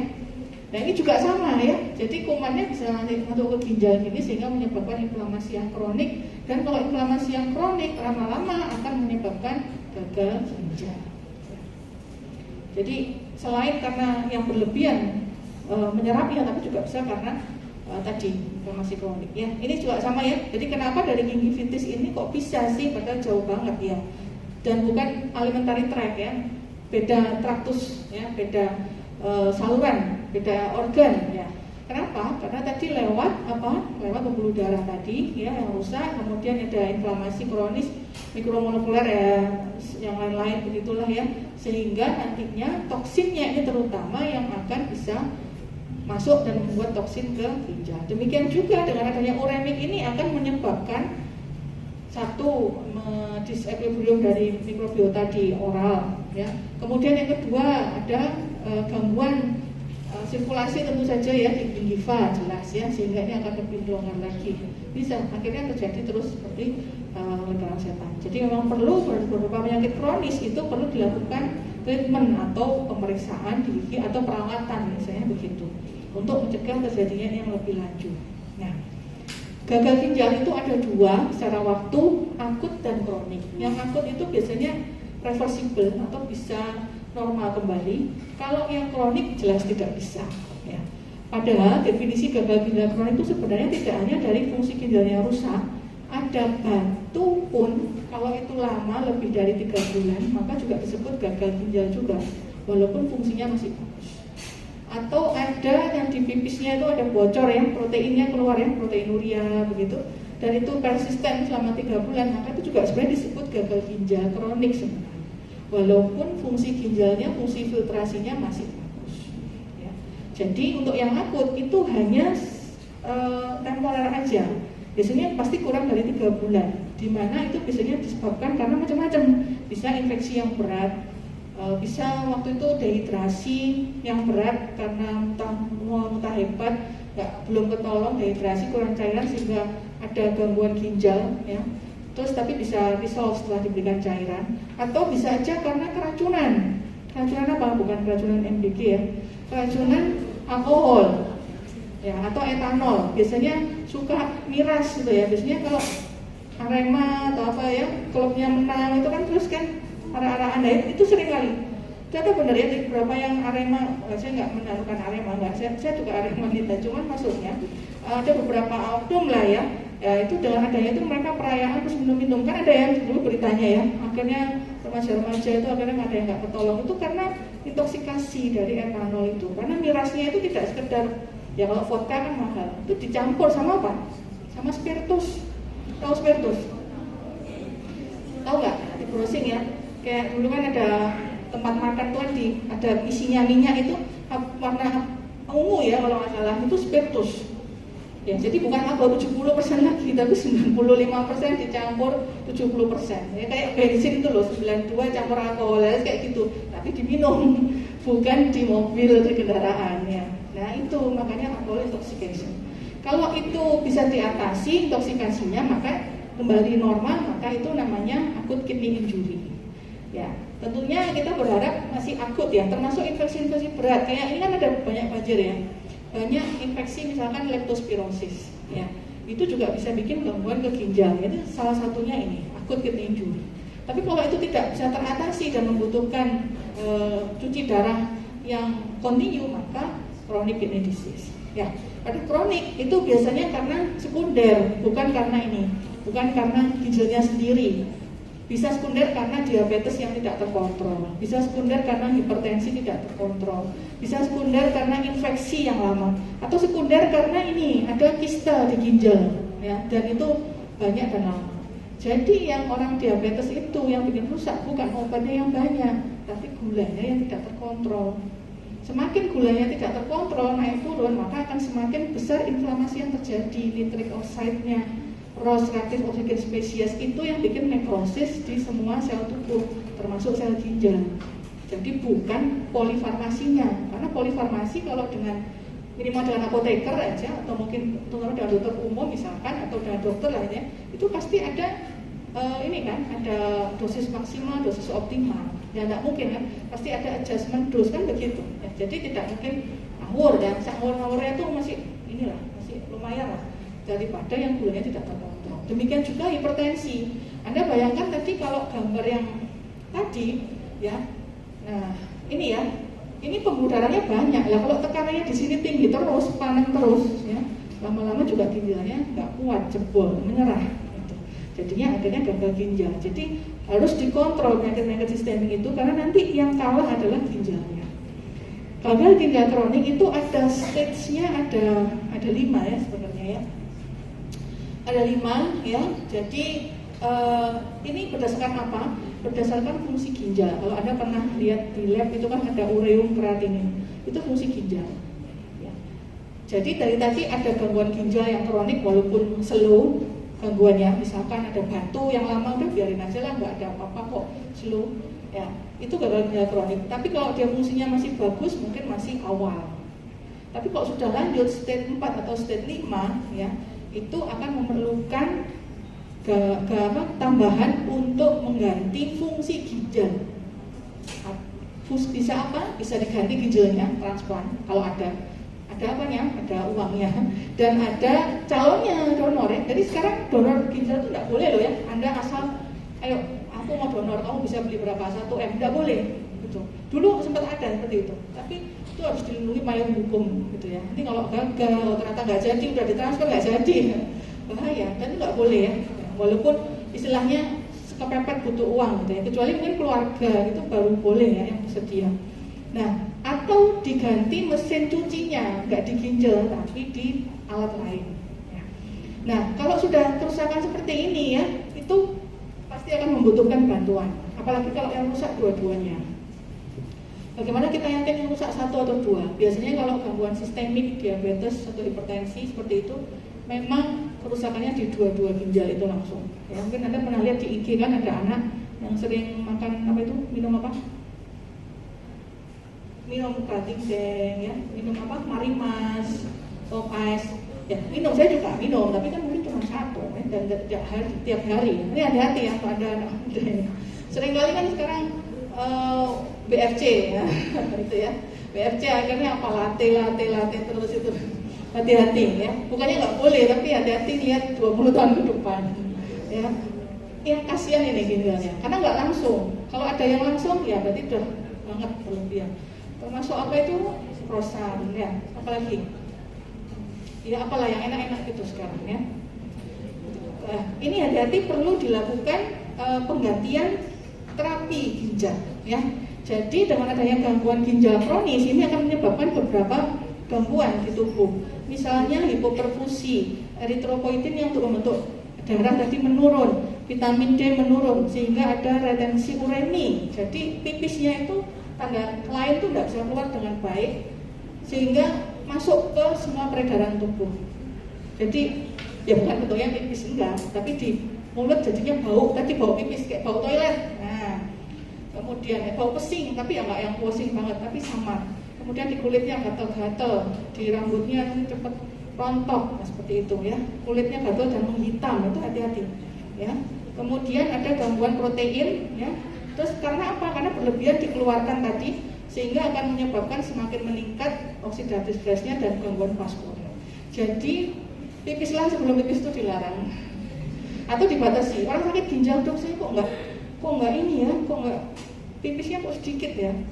Dulu pas sehat saya sedikit minum dok, karena kalau banyak minum saya sering pipis. Lah bagus sering pipis. Lah maunya sedikit, banyak minum nggak pipis, ya, berarti sakit kan gitu. Biar nggak saya sering pipis, saya kurang minumnya. Nah itu hati-hati. Ini ngomongnya anak-anak muda, hati-hati ya. Apalagi sekarang sudah banyak ya tumbler ya. Bisa panas dingin ya, bisa merek apa, warna apa ya. Go green lagi sekarang ya sistemnya ya. Nah, pokoknya jangan hilang aja ya. Kalau yang beli lagi. Nah itu diupayakan ya. Jadi tumbler itu jangan diisi langsung minum masnya. Kalau tumbler itu jangan diisi kopi doang ya. Isi yang bening tuh kayak itu, sebening hatimu ya. Jadi yang bening ya. Air kelapa boleh, itu kan bening juga ya. Bukan air putih, kalau putih itu susu ya. Ya boleh sih, tapi jangan banyak-banyak sesuai kebutuhan. Bagi Anda udah usia 20, itu bibit-bibit penyakit kronik itu di usia Anda. Saya juga barunya tahunya juga nggak yang sejak usia Anda, jadi menyesal juga ya. Tapi ya sudahlah, nggak apa-apa, diperbaiki ya. Jadi bibit-bibit itu di sini, ini yang bekerja. Nah, ya. Jadi bagaimana cara tubuhnya? Pasti awalnya dia sering pipis awalnya, poliuria. Tapi saat ginjal kronik paling pipis sehari PAK cuma 1 kali ya, atau mungkin 2 kali. Maaf saya sampai berapa? Oke. Kemudian ada gangguan hematologik ya tadi, HB-nya rendah, anemia. Kemudian ada gangguan kardiovaskuler ya, ada sesak, gagal jantung seperti kemarin, ada gangguan GI tract, mual muntah, termasuk gangguan di oral tadi ya yang kita bahas ya, ada gangguan neurologis dan gangguan otot ya, kayak lemes gitu ya, kayak nggak kuat ngapa-ngapain gitu, kayak mager gitu ya. Dan ada beberapa karena dia di GI tract, manifestasi oralnya cukup seperti ini ya. Selain bau tadi juga apa? Baunya karena uremia, dan juga oral hygiene-nya pasti menurun ya. Orang seperti itu lemes nggak ngapain, rasanya pahit semua, nggak enak semua ya. Kemudian ada gangguan kelenjar saliva ya, menurun ya, selain karena usia tua juga. Kemudian kalau salivanya kurang baik pasti gampang stomatitis kan gitu, gampang ulcer. Nah, kemudian kondisi periodontalnya pasti tidak baik tadi ya, gingivitis dan lain sebagainya tadi itu. Nah, kemudian ada lagi perubahan giginya, pasti karies. Kenapa? Karena vitamin D-nya turun, makanya penyerapan kalsium dia berlebihan untuk mengkompensasi. Ya, sehingga akhirnya akan terjadi karies atau mungkin pengambilan kalsium secara besar-besaran ya, tipis, giginya tipis. Kemudian ada lesi, kemudian terkait tulang juga, maka di seluruh tulang termasuk gigi. Gigi kan juga tulang ya. Nah, maka akan terjadi ini hipokalsemia, hiperparatiroid, vitamin D-nya jelas menurun. Nggak sakit ginjal aja vitamin D-nya menurun. Orang normal vitamin D bukan 30 ya. Saya kemarin nggak sampai juga, jadi kurang, harus ditambah lagi. Dan adanya renal osteodystrophy, jadi gangguan tulang yang menetap karena adanya gagal ginjal, termasuk ke gigi ya. Penebalannya dia menurun ya, ada kalsifikasi tapi tidak di tempatnya, dan abnormal bone healing. Nah, ini contohnya gambarannya kalau di cavum oris ya, pasti tampak pucat ya, dan mungkin ada spot perdarahan karena fungsi koagulan juga terganggu ya. Ini mirip-mirip dengan yang gangguan liver ya sebenarnya. Kemudian ada manifestasi misalkan jamur ya, atau mungkin ini nafas bau amonia, bau toilet ya. Kemudian diare juga, malnutrisi, ini tampak pucat ya. Ada lagi mungkin infeksi jamur karena kompromis tadi itu. Ya, ini kalau ini foto ya, ini ya trabekulanya ya. Nah, ini ada metallic taste. Saya sih nggak pernah tahu ya, ada pasien ngeluh pokoknya rasanya pahit, nggak enak gitu aja. Kadang sih ada rasa logam. Kalau diabetes saya pernah, rasanya tuh kayak manis gitu keluar, dan itu bener ya. Diabetesnya tinggi, sekitar 300, 400, bahkan 500. Jadi rasa manis tuh kayak keluar di sini loh, ada manis-manisnya. Bukan minum padahal ya, tapi keluar sendiri. Kalau ini karena dia penyerapannya tadi terganggu, maka mungkin ada metallic taste-nya yang bikin mungkin pahit, nggak enak. Sudah minumnya dibatasin, dia nggak enak makan minum, tambah makan rasa ini ya, sehingga ada gangguan. Bisa saja perubahan tulang rahangnya terganggu, jadi kayak miring semua. Karena tadi ada renal osteodystrophy, tadi di slide sebelumnya ya. Nah, ada lagi yang namanya uremic stomatitis. Selain bau, uremic, tapi juga bikin stomatitis ya. Seringkali jadi seperti kandidiasis, tapi ternyata stomatitis karena uremiknya ya. Ada 2 tipe ya. Tapi saya nggak tahu, kalau mungkin datang juga nggak akan menyangka ya bahwa ini karena uremik, mungkin seperti itu ya, karena dipikir karena penyakit yang lain gitu ya.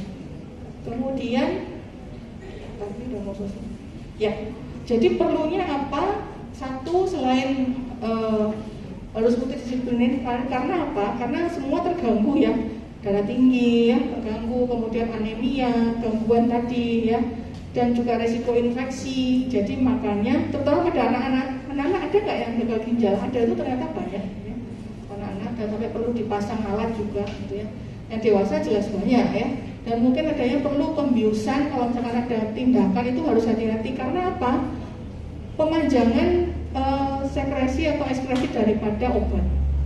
Jadi misalkan obat yang aslinya misalkan dikeluarkan dalam waktu 24 jam. Kalau ada gagal ginjal bisa dikeluarkan dalam waktu 3 kali 24 jam. Jadi kayak pembiusan misalkan dibius total itu bisa aja harusnya sadarnya itu besok, ini mungkin sadarnya 2 hari lagi. Gitu. Termasuk gula, kalau gulanya ngedrop karena obat ya, kemudian harusnya obat itu kan dikeluarkan 24 jam maksimal kan. Karena ini gangguan ya, maka bisa aja bangunnya ngedropnya itu bisa 3 hari lagi. Dan itu sering terjadi ya. Termasuk juga ketidakseimbangan cairan ya. Jadi harusnya itu seimbang ya, harusnya elektrolit apa seimbang, sudah diterapi tapi baru respon 2 hari kemudian ya. Karena sudah kadang rusak ya. Jadi sebelum rusak itu silakan untuk diperbaiki. Ya, bagaimana untuk tata laksananya? Yang jelas harus dipertimbangkan konservatif, apa perlu tindakan. Kemudian risiko perdarahan tolong di screening ya, anemia, HB-nya berapa, trombositnya berapa, mungkin tensinya juga, karena seringkali butuh obat tensi sampai 3 sampai 4 ya, untuk menurunkan tensi pada gagal ginjal. Hati-hati obat yang nefrotoksik ini tolong kalau bisa lakukan tindakan ini setelah dia cuci darah, hemodialisis. Kalau hemodialisis, ada yang dialisisnya CAPD, nanti kita lihat. Nah, kenapa? Karena kalau dialisis itu dikasih heparin. Heparin itu kan anti pembekuan ya. Karena kalau dialisis itu kan pasti ada darahnya dialirkan ke mesin, benda asing. Dan biar nggak beku di situ maka diflasin heparin, biar darahnya tetap lancar. Gitu. Kalau di tubuh sendiri ya lancar, masih nggak ada heparin karena kan sistem tubuh sendiri. Tapi kalau ini di alat ada perlengketan sekarang maka bu. Dan hati-hati untuk tidak mengukur tekanan darah pada lengan dengan adanya atriovena fistula. Karena sering orang dengan hemodialisis itu butuh apa ya? Butuh saluran di sini untuk nyolok apa? Nyolok selangnya yang dari mesin cuci darah. Dan di sini biasanya dibuat permanen di sini, di fossa kupiti di lengan ini. Jadi hati-hati jangan tensi di sini, ya mengukur tensi apapun itu. Karena ini bisa jebol. Kalau jebol dia ruptur, dia harus dioperasi khusus. Saya dulu pernah hampir saya tensi itu, sakit-sakit untung belum sembuh. Jadi kalau si sekolah nggak ngerti ya, ini apa ya kok benjol-benjol, ternyata wah ini adalah pembuluh darah yang dibuat memang untuk menghubungkan, singkatnya dihubungkan arteri sama vena. Harusnya tidak berhubungan di sini kan, harusnya di kapiler kan mereka berhubungan. Tapi kapiler kan kecil banget. Sementara itu darah alatnya, selangnya itu ya ini loh, selang ini pointer. Jadi kan harus dengan vena yang besar, arteri yang besar. Gitu ya. Jadi perhatikan juga monitor tekanan darah dan anemia ya. Jadi kalau ini terapinya sebenarnya gagal ginjal, kalau yang sudah segini itu memang estimated GFR. Estimated GFR untuk glomerular filtration rate itu bisa dihitung ya. Ada kalkulatornya dan bisa dilakukan secara online. Itu bisa dihitung, kita bisa mengira-ngira. Tapi kalau sudah stadium 5 itu biasanya sudah kurang segini. Maka obatnya pun tolong disesuaikan. Nah ini ya gambarannya kalau orang dialisis atau terapi pengganti sulih, pengganti ginjal itu ada 2. Pakai alat namanya hemodialisis, dialirkan darah tadi, atau namanya peritoneal. Kalau hemodialisis harus ke rumah sakit, ya. Karena ini kayak alatnya, mungkin kalau pernah jalan-jalan atau pernah lihat kayak kulkas itu di sebelahnya, kemudian dipasangi selang-selang. Lah ini AV fistula itu di sini biasanya, karena dia harus dicolok, ya, langsung, ya, kayak ngecas gitu loh, ya, kayak mobil listrik dicas, ya. Kalau peritoneal itu selangnya dimasukkan ke dalam rongga tadi loh, yang rongga dekatnya usus, yang ada rongga di bawahnya selimutnya tadi, omentum tadi. Jadi di situ ada rongga, itu dicuci lewat situ, dikasih cairan, nanti dihitung keluarnya berapa gitu. Dengan ada cairan di situ akan membantu ginjal itu untuk mencuci di situ. Ya. Kalau ini bisa dibawa-bawa, ya. Kalau ini tadi yang saya bilang, tindakan-tindakan yang dilakukan sebaiknya dilakukan setelah hemodialisis. Karena biar ini perlu heparin, kalau ini nggak perlu karena langsung masuk, ya. Kalau ini perlu heparin sehingga nanti akan bisa terjadi resiko perdarahan kalau Anda melakukan tindakan yang ekstrim misalnya, atau cabut gigi misalnya, ya. Nah, ini tadi AV fistula itu di sini, ya, di tangan. Jadi dibuat saluran sambungan antara langsung arteri dan vena. Ini yang nggak perlu ditensi. Kadang-kadang mereka juga ada dikasih selang yang ada masuk ke sini karena ini langsung ke jantung gitu, ya. Jadi pokoknya harus ada berhubungan langsung antara arteri dan vena. Bisa di tangan di sini, bisa juga di sini. Kemudian ini yang peritoneal dialisa tadi di sini masukkan cairan penuh, kemudian dikeluarkan dan itu dihitung, ya. Gitu, ya. Jadi untuk itu obat-obatan yang harus berikan mulai dari analgesik, antibiotik harus dihitung di sini. Jadi caranya hitung kurang lebihnya seperti tadi, ya. Kalau dokternya bilang mungkin step 5, ya mungkin sudah sampai di sini lah gitu. Atau mungkin Anda bisa hitung sendiri kalau orang berminat, ya. Ada kalkulatornya MDRD. Butuhnya cuma ureum, kreatinin, dan usia, dan mungkin jenis kelamin sama rasnya. Kalau Indonesia kan nggak mungkin yang ras Afrika, ya jarang, ya, kecuali ini. Ya, oke, ya. Jadi perlu dilakukan ada beberapa yang di-adjust dosisnya, baik itu walaupun itu lokal, sekali lagi tetap perlu di-adjust. Nah, saya cuma suntik di sini kok anestesi lokal, tetap perlu di-adjust karena ada yang perlu, ada yang tidak, ya, tergantung. Ini kalau yang lidocaine mungkin nggak perlu, tapi kalau Anda butuh lebih, hati-hati, mungkin tidak bisa optimal, ya. Oke, ini juga sarannya untuk tata laksana dari segi dental, apa yang harus dilakukan, kapan harus cek, kapan harus mohon disampaikan ke pasien, ya. Mungkin kapan juga harus konsultasi dan harus kontrol kembali untuk mencegah yang tadi yang semakin berat tadi, ya. Jadi ini, ya, saran-sarannya silakan disampaikan agar periodontitis tadi juga tidak semakin bertambah berat dan juga tidak memperberat kondisi penyakit ginjalnya, ya. Oke, saya kira itu yang bisa saya berikan. Terima kasih. Ada pertanyaan? Terima kasih atas perhatiannya. Assalamualaikum warahmatullahi wabarakatuh.